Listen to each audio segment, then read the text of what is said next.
Modern communications is one of the most important things in the history of the world today. I'm beginning to realize how very complex it is. I'm down here in the television studio in the depths of the territorial headquarters building, and they've been giving me sound levels and all sorts of levels, getting ready for this particular broadcast. But you know, I did have a rather unique encounter with communications a few years ago when our boy and girl were quite young. We have twins, as you know, and one day we were motoring along the road, and I thought, I'm going to teach them what a cow is. So I pointed to a cow in the field and tried to describe it, and both youngsters repeated the word after me, cow, and I felt quite confident they'd learnt the lesson. We drove on a mile or two, and very soon we came to a field in which there were a number of horses grazing. And at once the children started jumping about in the back of the car excitedly, pointing toward the horses and shouting, cow, cow. It became quite clear to me that I had not been able adequately to communicate to them the idea of what a cow really is. Now, this matter of communicating ideas has been with us ever since the dawn of time, and man has struggled to communicate his ideas one to another with effectiveness. I have here in my hand a rather interesting piece of stone. It's really not a piece of stone, it's baked clay, and this little tablet was found at the base of a ziggurat or temple in the old city of Babylon. It was actually made about 750 years before Jesus Christ, and if you could see it closely, you would see in it the inscription, placed in the damp clay by a stylus. Well, now, that was one way that man tried to preserve and communicate his ideas across the generations and from one mind to another.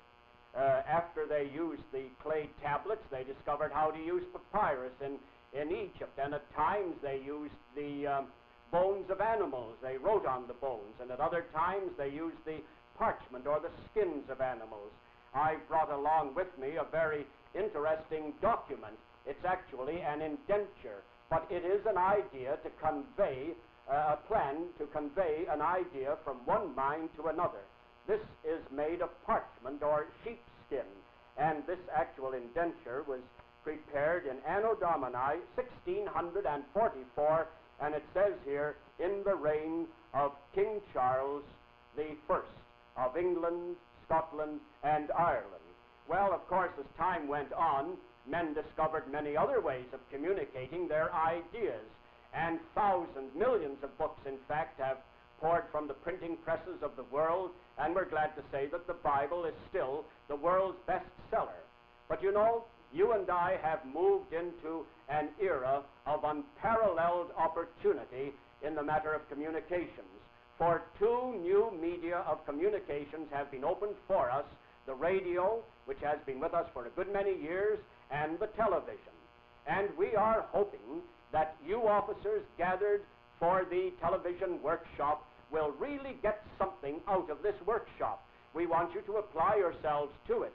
We want you to get all the know-how that you can, discover the techniques, so that when you stand before a mic or when you face the barricades of light in a television studio, you'll feel perfectly at ease and you'll be ready to deliver your message.